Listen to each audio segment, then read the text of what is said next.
Hi, I'm Dan Larson, and this is SH Figuarts Vul Eagle in 4 minutes or less. SH Figuarts Vul Eagle is a 6-inch figure with 30 points of articulation? It's hard to say for sure because I admit I don't know what the official method is for counting. He's got double jointed elbows and knees, so do you count that as 2 elbows and 2 knees, or 8 total joints? All I can tell you is that I personally have 63 points of articulation, so action figure technology is getting closer to the real thing every day. SH Figuarts figures are designed for the adult collector, but that doesn't mean the same thing to the Japanese audience that it does to the American audience.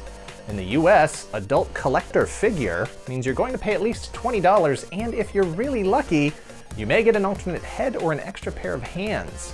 To the Japanese market, you're going to pay more than $20, but you're going to get a lot more stuff. Vul Eagle comes with 6 pairs of alternate hands and another hand that's molded just to hold his sword. And speaking of swords, he comes with his katana and his Vulcan stick, which is basically just a metal baton that has whatever function the plot calls for in that particular episode. Sometimes it's a fire extinguisher, sometimes it's a fire igniter, and sometimes it has a blade and can act like a small sword or dagger. The version packed with this figure has a handle and 2 attachments, allowing it to be displayed as an in-hand weapon or tucked into the holster on his hip. What really stands out about this figure is the precision with which it has been manufactured. The paint details on his helmet look the same way I would expect them to look on the full-size costume. The use of gloss and matte finish on the suit sell the illusion of different materials. It's the kind of accuracy Marvel Legends and Star Wars Black Series can only dream about. Burn! While I appreciate the amount of articulation on this figure, I'm not a fan of over-articulation. There are some joints that interfere with the overall aesthetic of the figure. I don't need toe articulation, and the shoulder mechanism makes the torso look robotic. But SH Figuarts won't apologize for that, and they aren't going to change it. The company's design philosophy is printed right on the box. Quote, "Pursuing character expression through humanoid action." Yes, they want the character to be as visually accurate as possible, but articulation and posability are always going to be their first priority.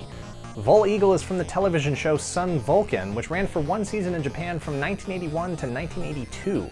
It was the 5th entry into the Sentai series of programs, which would ultimately evolve into what we know as the Mighty Morphin Power Rangers. There's been a new team with a new theme almost every year on Japanese television since 1975. The first Power Rangers team was actually the 16th Sentai series in Japan, and Bandai has imported every series in succession since. While this figure is an impressive achievement as far as action figure technology is concerned, the innovations are not unique to this particular figure. What really makes me love this figure is my connection to the character. In 1981 to 1982, I was 6 years old living in Japan watching Sun Vulcan on TV as the episodes aired new, and even though I didn't understand what any of the characters were saying, it was pretty clear from week to week who the good guys were. For me, Vul Eagle is as much a childhood hero as Spider-Man, Superman, or Han Solo. Vul Eagle isn't just one of the best figures of the year. For me, it's automatically a Hall of Fame figure. It's hard for me to recommend this figure to anyone due to the personal reasons I have for liking it so much. For just about everyone, especially in the US, whether it's due to the cost or the obscurity of the show it's based on, this figure is an easy pass. That said, if you're an old school Sentai fan, if you're an adult collector who understands the kind of value packed into these figures, then this is a must-have, so buy it if you see it, and if you see 2, leave 1 for the next collector.